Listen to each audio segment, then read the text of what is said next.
Dr. Jill Scharff, welcome to Shrink Wrap Radio. Well, thank you, Dr. Dave. I'm pleased to be here and nice to meet you. Yeah, likewise. Nice to meet you. In fact, you come highly recommended by my Iranian therapist friend, Mahyar Alanagi.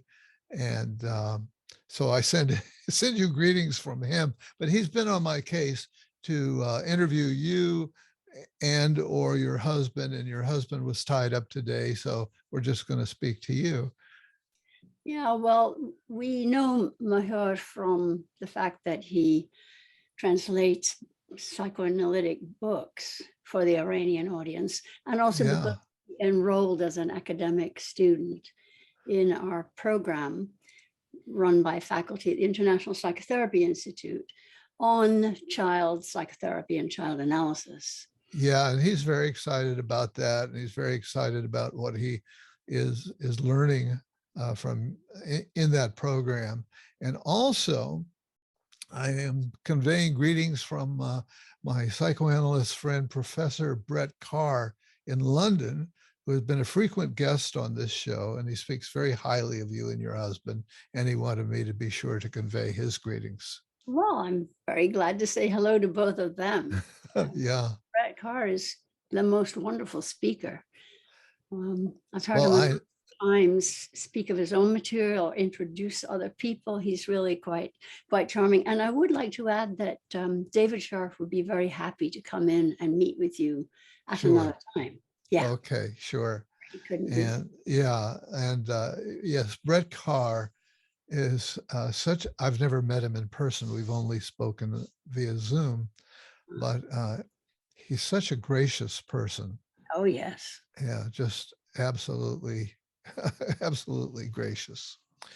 So I'd like to get to know you better and to have my audience get to know you, because you have a lot of history in the psychotherapy and psychoanalytic field. And so if you don't mind me digging into some of your personal details. Oh, yeah. So where did you grow up?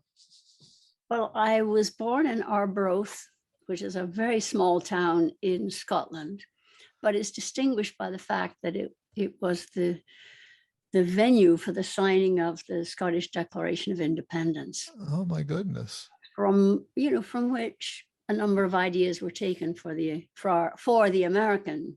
Oh, really? Yeah. Yeah. So a tiny town with that big piece of Scottish history. But at the age of 5, I moved with my parents, with my father and mother, to Aberdeen. I say that specifically because until then, I had lived with my mother and grandmother since my father was in London during wartime, working for one of the ministries associated with the war effort.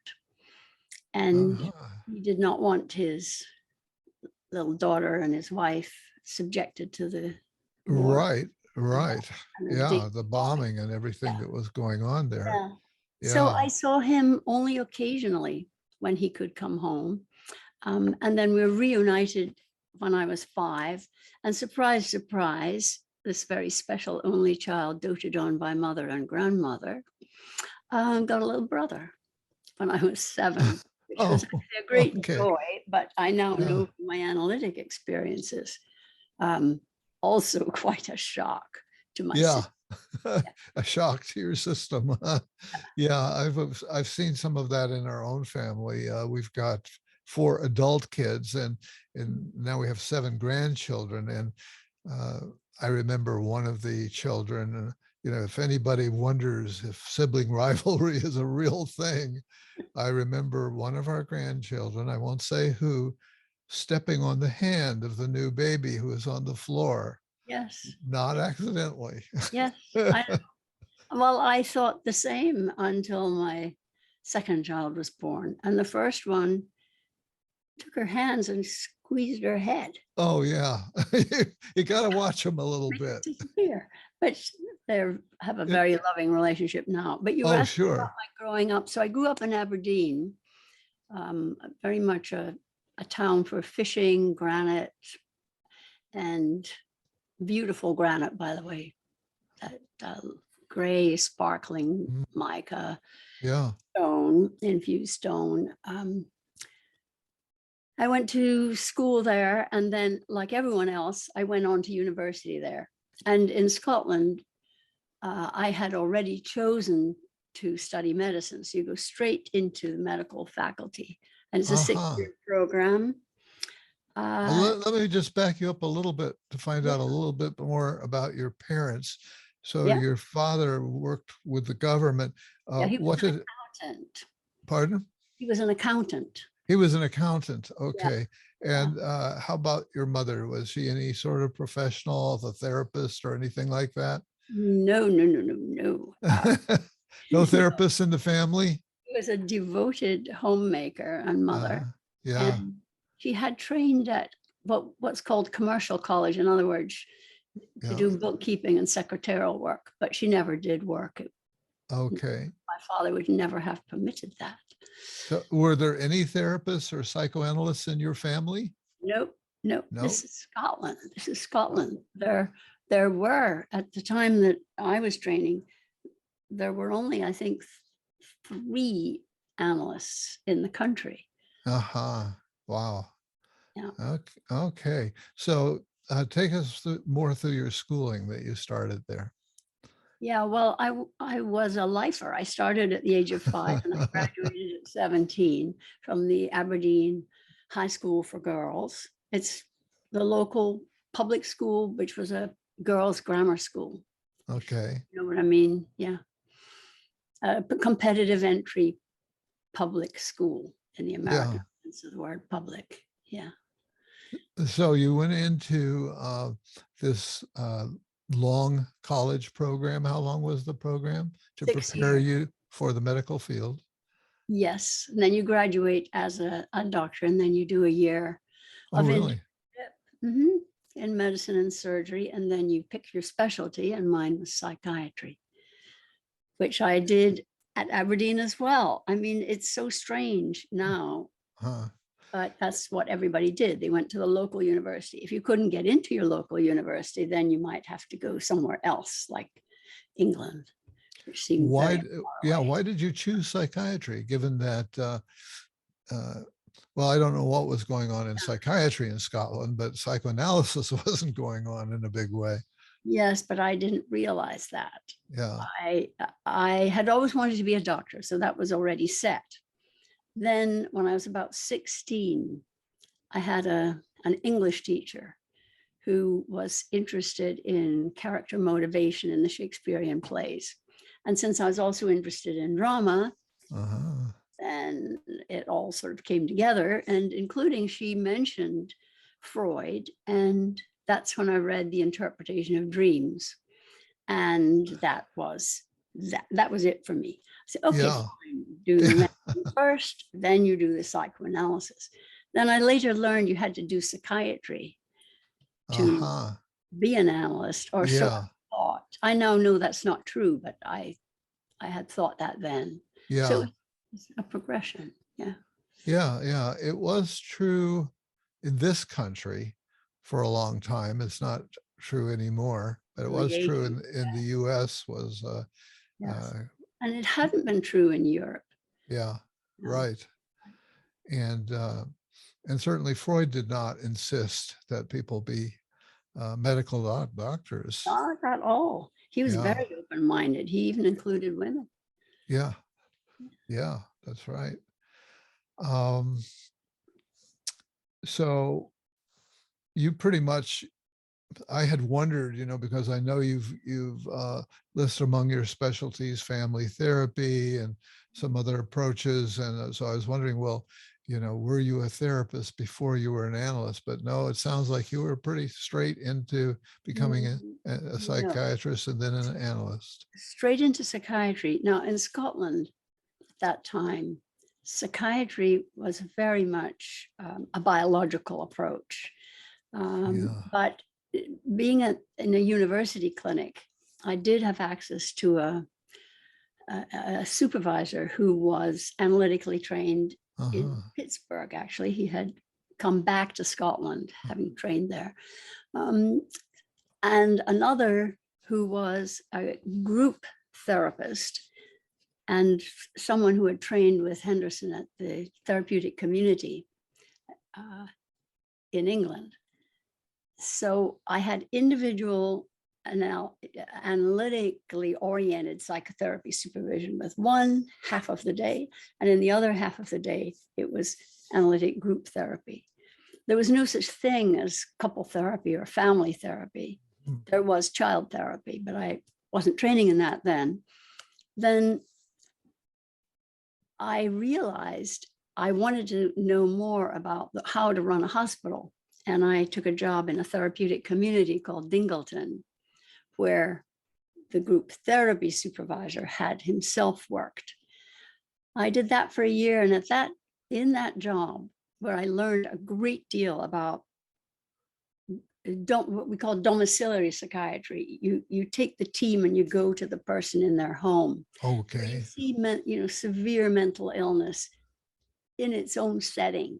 Here's the man who's been a farmer all his life. Now he's depressed in his 60s, and his elderly wife is the one up on the tractor now, and he's sitting at home doing nothing.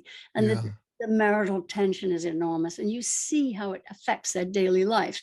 That's been tremendous help to me in realizing the importance of relationships, not just individual mental states, but relational context and source of difficulty as well. And I still wasn't getting any family therapy training. While I was at Dingleton, Jock Sutherland came from Edinburgh to give a lecture and some consulting to the therapeutic group there. I was very impressed with him. And when I later saw a job advertised in the British Medical Journal to work as a community psychiatrist under his supervision, he was my boss, I applied for and got that job. And that was totally formative 3 years of work with him. And it really dovetailed with what you were already doing, community psychiatry. I was a fit for the job, definitely. Oh yeah. But he brought to it a depth of analytic thinking and immersion in the literature that was just invaluable. Yeah. And he taught group therapy and couple therapy, still not family therapy. Yeah. And for that, then my next job was at the Tavistock Centre in London in the adolescent department, where for half the time I did individual therapy, and the other half time I did hospital psychotherapy, where the emphasis was on family therapy. Yeah. Wow. And then at the Tavistock, there was also a workshop on family therapy with adolescents. And there, all the parts of me came together. And strangely enough, I met David. I was going to ask you at what point you met David. Yeah. And well, about how old would you have been when you met him?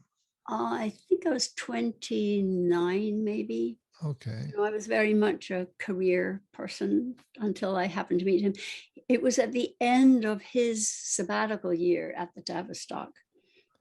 We happened to coincide at a group relations training conference.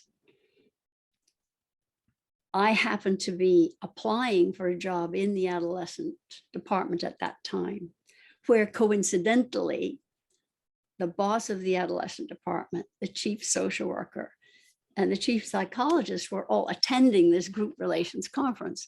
So basically, I had a residential 2-week interview for that job. Yeah. And I did, in fact, get it. But then at the end of his time there, David came back to the States, and I inherited from him his project on school leaving, in which we went out to schools and interviewed adolescents about their job choices and their school leaving intentions and experiences. So he came back in November to complete a write-up on some of that research. And that's when we really realized that we were interested in each other romantically. Yeah. So it was What a was very, it that grabbed you about him romantically? well, I think it was really, I mean, at first it wasn't a physical attraction. It was really his mind. I loved the way Uh-huh. that he thought and Uh-huh. the way he worked with people together and the kind of leadership he showed. So that was really the initial attraction, Oh, and then the wow. rest all followed from that. Yeah. And you two have worked together Since uh, ever since? Ever Yeah, since but you've worked most, you don't together? Yeah. understand, most of our day is spent separately with our own practices. Uh-huh. Although we have an office building near our house where we share a waiting room and a bathroom, but he has his office, I have Yeah. mine. And we cooperate in mostly in teaching and in writing. Hmm. Yeah. We Fascinating. don't actually treat patients together, Okay. except for teaching purposes. Occasionally we'll do a co-therapy or a conjoint assessment, let's Yeah. say. Do you do Briefing. demonstrations at conferences, for Yes, example, yes, together? we do Yeah. that. Yes. Uh-huh. And in our work in China, that's what they want to see. They want to see us working. And they'll have families who volunteer for a 5-session intervention, let's say. It's amazing actually how much you can get done under those rather heightened circumstances. Yeah. Yeah. Um, so a lot of your work for both of you, I guess, has been international. How did that come about? Of course, you were already, quotes, international from my point of view, because you were from Scotland and he was an American. Oh, he's American. He's Yeah. from New York. Excuse me. Yeah. Well, it began with an importing of international expertise, since America at the time was primarily ego-psychological. And we were both interested in the object relations approach to psychoanalysis. Okay. So we would import those expert teachers that he had had in his year, or I had known in my year, and bring them to Washington for a weekend conference. And we gathered a group of people around us who were interested in the same approach. So we would charge tuition, and we would be able to pay these people their travel expenses in a small honorarium. They were interested in coming to America and spreading the word, as it were. So it started that way. And then we realized that there were people around the country who were interested in this, but couldn't always be traveling to Washington. And that's when David really looked into technology and learned about the intranet at that time. This is 20, 30 years ago. We used a system called Polycom to connect 4 Wow. sites. It was London, Washington, Salt Lake City, and Panama, in Panama, the Republic of Panama.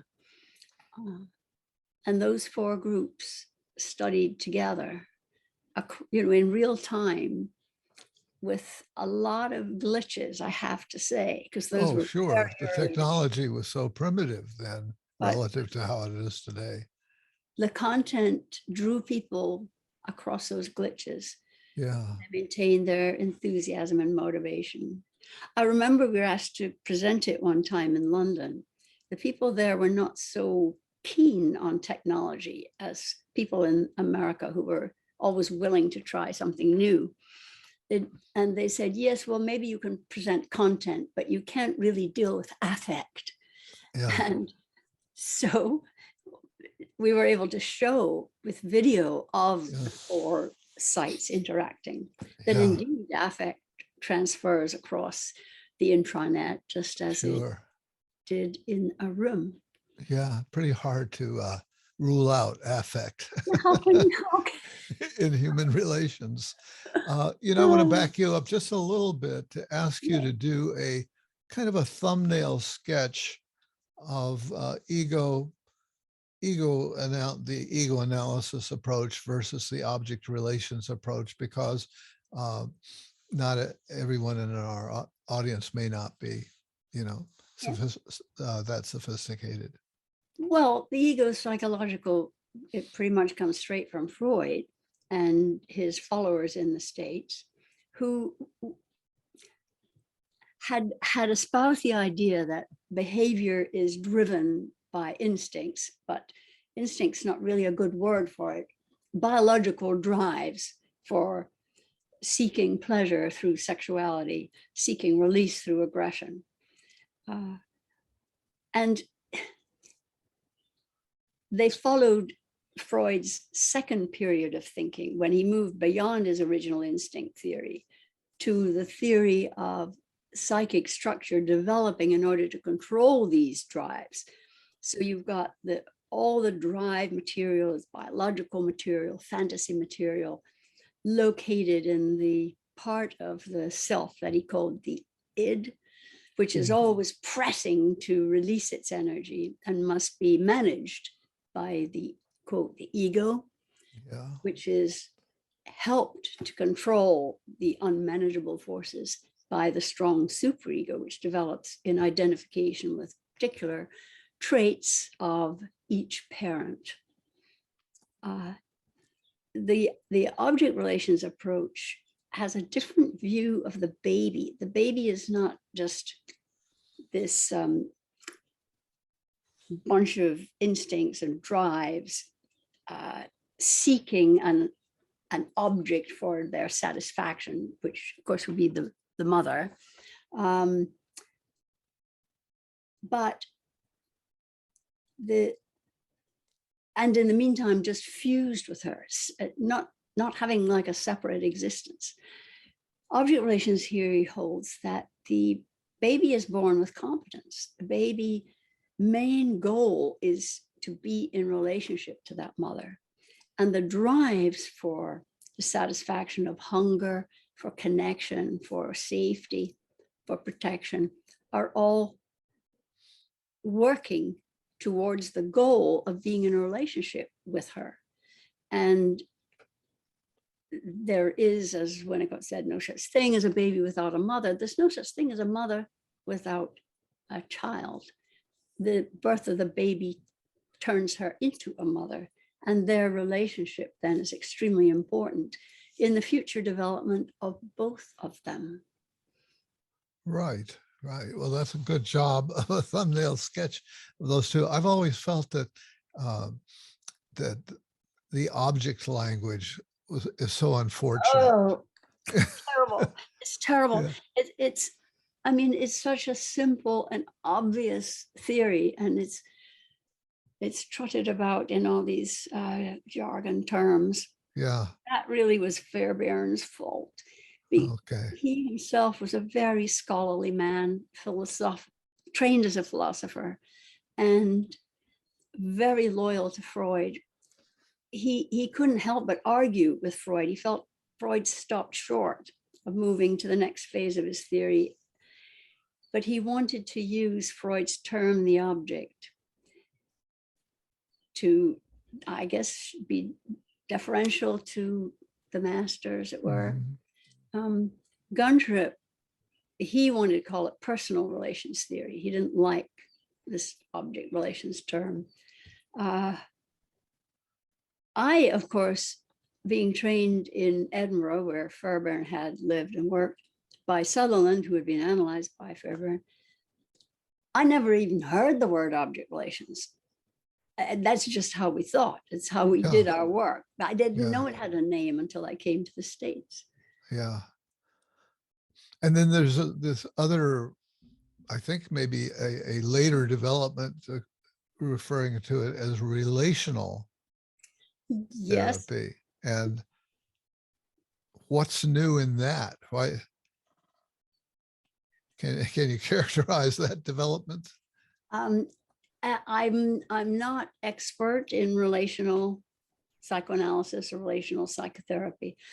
As I understand it, it kind of brings together some object relations idea with some self-psychology ideas and intersubjectivity theory to arrive at a melding of those that says the relationship is the main healing factor, and that therapy must go on in an equal intersubjective connection between patient and therapist, where the boundary between patient and therapist is not as firmly sketched in as it is in ego psychology, or indeed in object relations theory. I mean, to us in object relations theory, the relationship is paramount, no question about it.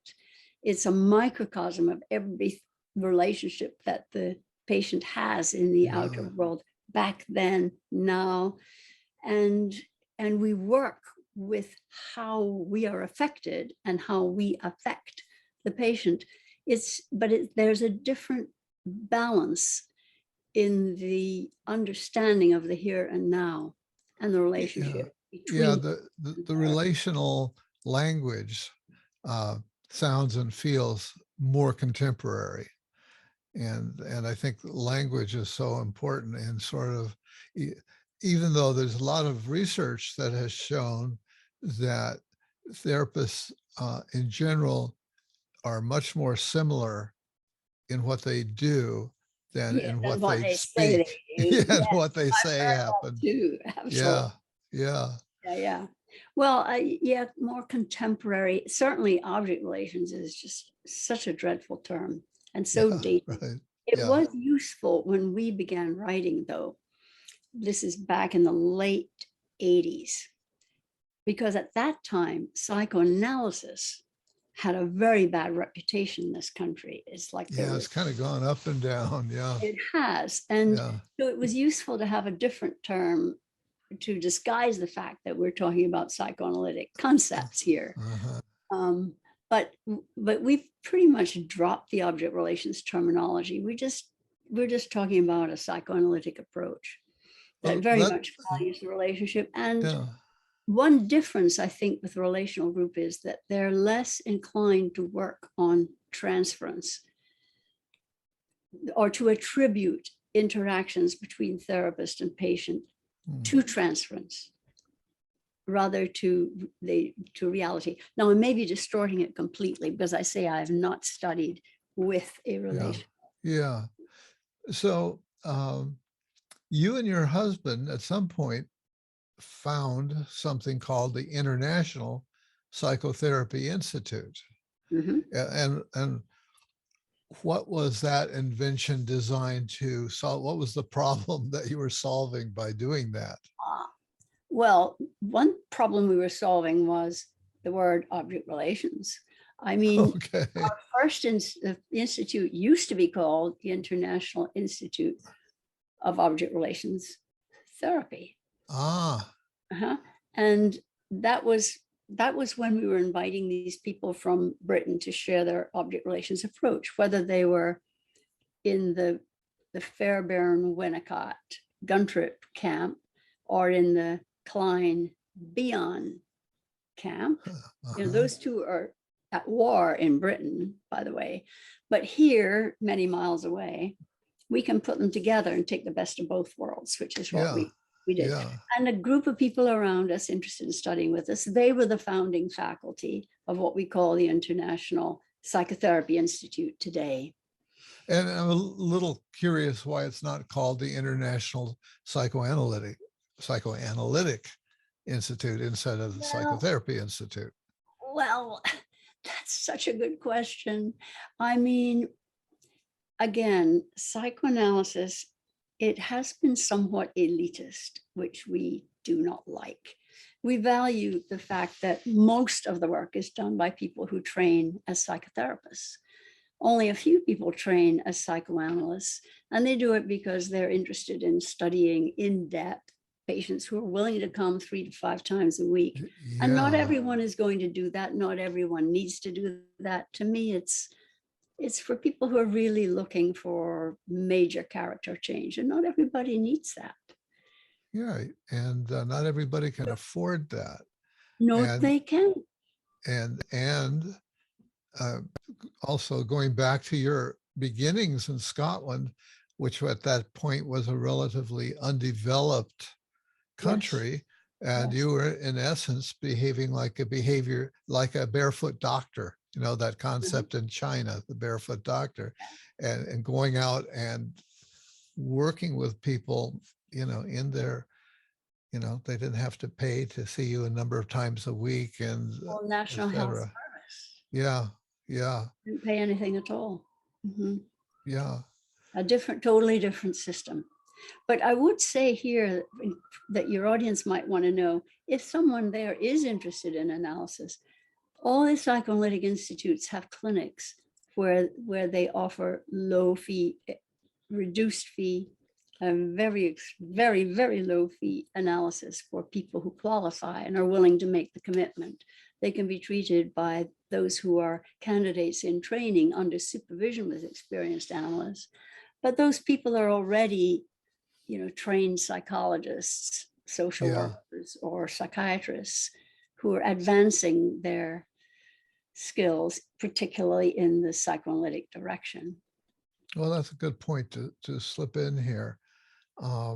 So given that you work with people now well, I know there's the pandemic, which has driven a lot of people to go online. Yes. But it sounds like you were already online, you and David. Yes. You know, back in the day when we were using Polycom, we couldn't use that for any kind of treatment because other people didn't have it. It was expensive. It was just something an institution might have. But then when people wanted to work with someone with an object relations background, they used the telephone. That was the beginning. And then when Skype came out, we would use Skype until we realized it really wasn't at all safe, not truly confidential.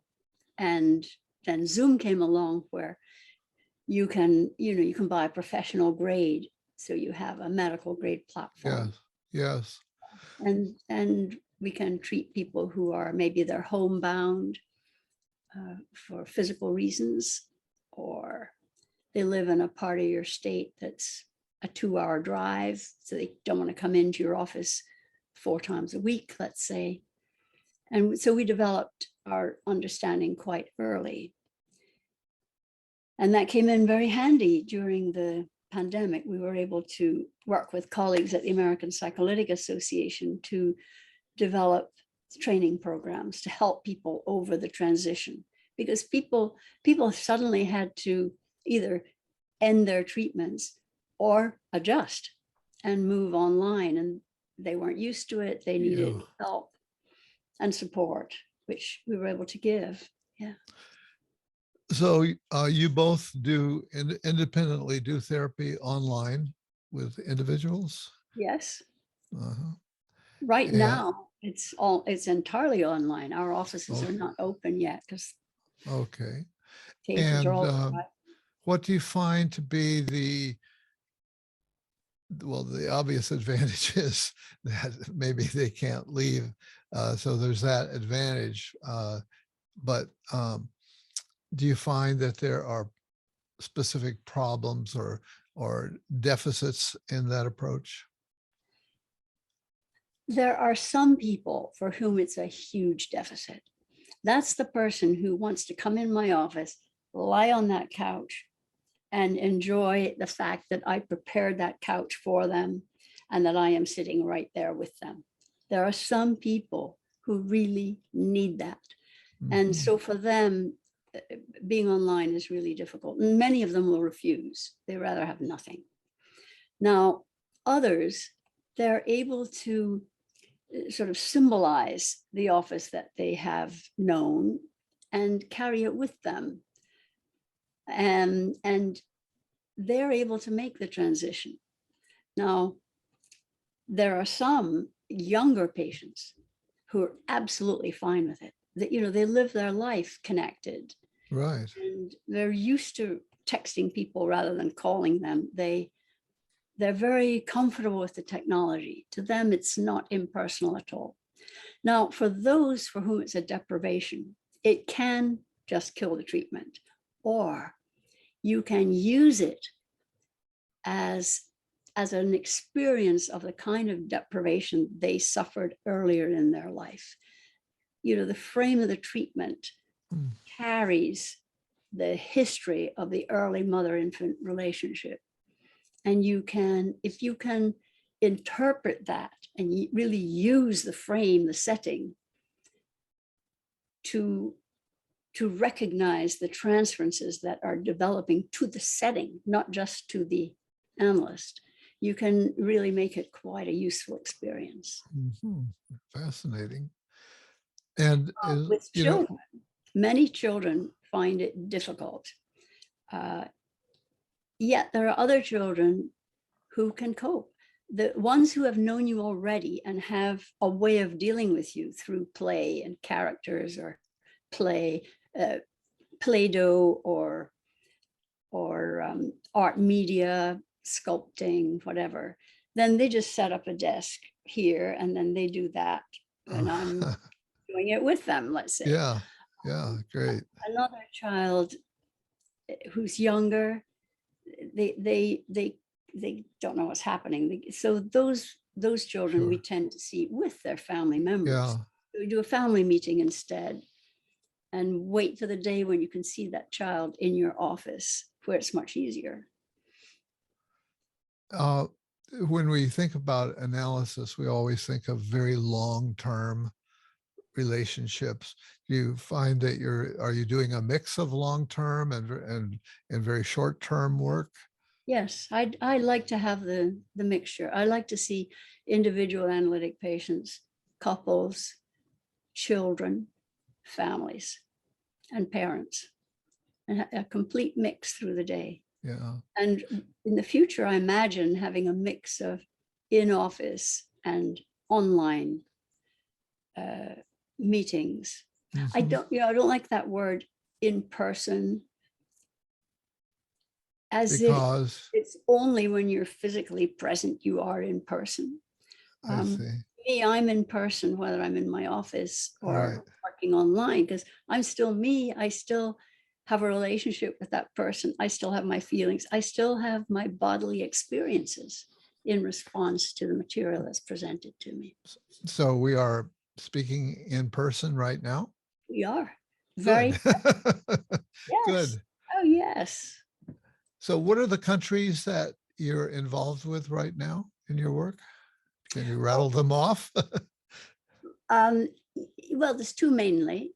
I run a child therapy training program, a 2-year program in China. It's located in Beijing, but it serves therapists around China and is conducted entirely online.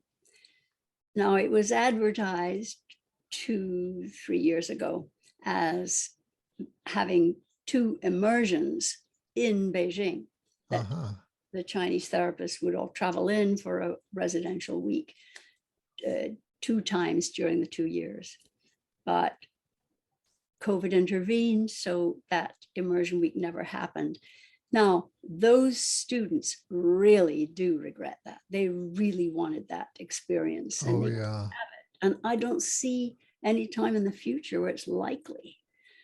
As you know, Shanghai is on lockdown, so is Beijing now. There are a host of questions, about psychotherapy in China. Is this possible within the context of a repressive political regime? Well, there's a psycho boom going on in China. People are in analytic training. Actually, they're studying everything the West can offer. There are training programs in hypnosis, existential, behavioral. I mean, therapies I can't even mention. They're really hungry for this. Very hungry. Yeah. And the psychoanalytic, when presented in very individualistic terms, is not as acceptable. Right. It's very much group-based, as the approach bringing to them family therapy. That makes so much sense. But family therapy is also a way of conveying analytic concepts in an acceptable form. Mm-hmm. And then those who learn a bit of theory then they become interested in the clinical application of the theory. Then they become interested, some of them become interested in intensive psychoanalytic training. Yeah. Some of which And is done on site and some of which is done entirely online. yeah, I had heard of that. And I don't know if it was your work that I had heard of, but some years ago, and it was like sort of a wake up call, to what they're doing an analysis online with people in China. That's, Yes. but Well, the first people there were from the International Psychoanalytic Association, and they would do it in person, but they were brief moments of clinical experience as teachers would fly over for a weekend or a week or whatever, and nothing in between. There was no real personal analysis of any continuity. And then later, an American group called Kappa came in to teach some psychotherapy. And out of that grew an interest in psychoanalytic training, which can be done online at a couple of institutes of the American Psychoanalytic, including ours, which is the International Institute for Psychoanalytic Training, which is the analytic program within the International Psychotherapy Institute. oh, so you do have that. They can Yeah. train at, Yeah. let me get this right, Philadelphia, and I think Chicago. I think those are the main training centers for those who want to train online. You said that right now you're working with two countries. Yeah, Russia's the other. Russia's the other. Same question comes up, Well, there must be. Yeah, go ahead. It's become very interesting. I mean, it always was. These people they're quite well trained, actually. They've had more exposure to Western thinking than the Chinese have had. They've had some exposure to the French school and of psychoanalysis. And they've welcomed psychotherapy training there. Now, we don't do psychoanalytic training there, although they would be welcome to attend our online psychoanalytic training program, and maybe one or two will do so. But nowadays, with the war in Ukraine, Oh, yes. we are finding the psychotherapists very distressed. Many of them are that they're people who value freedom, and they don't like aggression against another country, where many of them have friends, family, relatives. So it's a very hard time for them. And they're I'll bet. so grateful that we have not turned our back on them because they're Russian. Yeah, good for you. Yeah, because they really need the support right now. They're loyal to Russia. They don't like what's happening in their homeland. Some of them are leaving. Some of them are staying and facing the anguish that they feel. And now they're hurting economically. Although some of them have resources, others are being stretched, finding it hard to pay for their tuition and so on. So we don't really know if their psychotherapy school that we collaborate with will be able to survive. We don't know. It's great that you are in the thick of it and able to provide some kind of hope and respite for people in those settings. Well, thank you, David, for appreciating that. There are people who have criticized us as if really? we're against our government. But we don't see it that way. I think of it as, during the Cold War, remember how jazz was so popular in Russia? It's like soft politics. It's a way of continuing to communicate in a way that is apolitical. Well, the problems always seem to be at the top, with power hungry individuals. Yes. But most people around the world, if you can meet them face to face or online, you know, we're all struggling with the same sorts of issues and have a common humanity that we can communicate and draw upon. I mean, I learned this during the time of the Troubles in Ireland. Oh, And you'd yeah. hear the stories from the Catholic mother who lost her son. You'd hear the story from the Protestant mother who lost her son. You think these are the same women. Right. They're suffering the same thing, and it's all so crazy. Yes, yes, indeed. What do you think of neuroscience has brought a Oh whole my goodness, yes. load of information, and what do you think of this neuroscientific revolution really, and how does it interface with psychotherapy, and has it impacted your thinking and your practice? It has. And there's so much that has been learned recently from Yeah. neuroscience that's so applicable. The thing that is of most interest to me is the concept of mirror neurons. Yes. It is discovered that if a monkey raises a glass to take a drink, and another monkey is watching, that other monkey experiences excitation in the part of the brain that innervates the muscles for raising a glass. Right. So it is thought that the same is true for the parts of the brain that record emotional events. For instance, I become angry. You see my face, you see my muscles tense up, and you experience that emotion yourself in identification with me. And that's how you understand what I'm feeling and can then translate it into words that express your compassion or your irritation with me. Right. Right.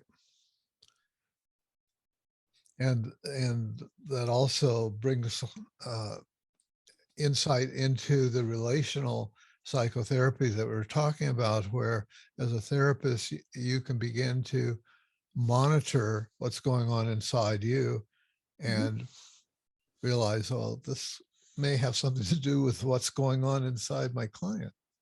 Exactly. That's the management of countertransference. Yeah.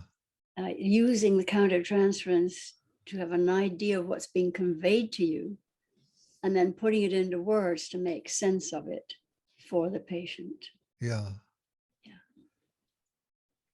What's your vision for the future, both in personally, for the field of psychotherapy? You can tackle that question from any point of view or all of them. Well, what the future holds for me is continuing to work. I have reduced my hours so that I do have time in the middle of the day to exercise, which I didn't used to devote specific time to, and time to write, and time to design programs, and time to mentor younger people. I'm enjoying that quite a bit. But I do still have a number of patients. I take new patients and enjoy my work a lot. I do have interest in theater. I like to participate in readers' theater, write plays, do other things. Yeah. Yeah. And I Wow. like to help other people get their books published. And a new project that I hope to see continue is a project for free ebooks, free psychoanalytic and psychotherapy texts that can be downloaded at this free psychotherapiebooks.org website, which David and I are editors for. He's now the publisher, having taken over from the originator of the project, which was Jason Aronson, a very well-known psychoanalytic publisher until his retirement. But he's still busy working, and so are we. Yeah. So I'd Yeah. like That's to see that. yeah. I mean, That's it's had I think 1 million downloads in 30 countries around the world. Oh my I'd like goodness. to see that continue and grow and Oh yeah. spread knowledge and support in places that can't really get access to books.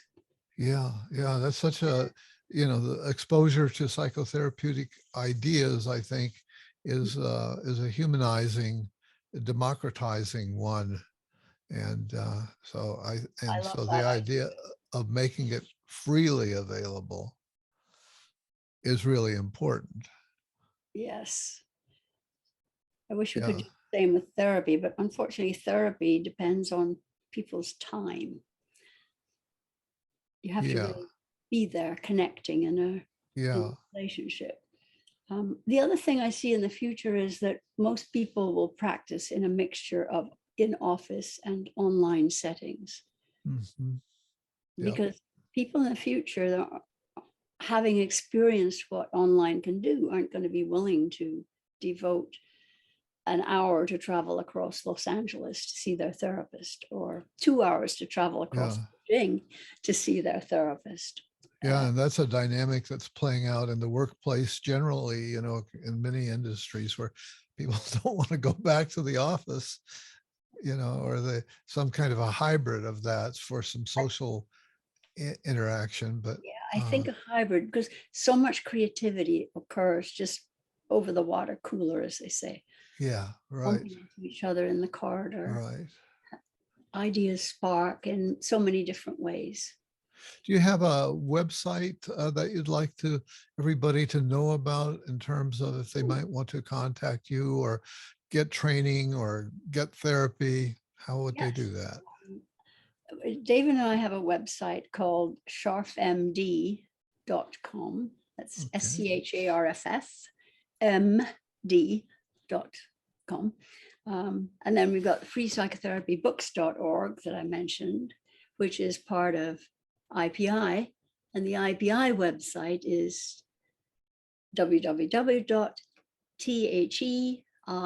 www.theipi.org. That sounds weird, but it stands for the IPI, Yeah. the International Psychotherapy Institute.org. Right, right. That's wonderful. Yeah. Well, Dr. Jill, I really want to thank you for this time that you spent with me. You've been very open with information, and it's been lively, and sign me up. Well, thank you very much, Dr. Davis. It's Yeah. been a great pleasure talking to you. It's like being with an old friend I haven't seen in a while. Oh, good. Thank you.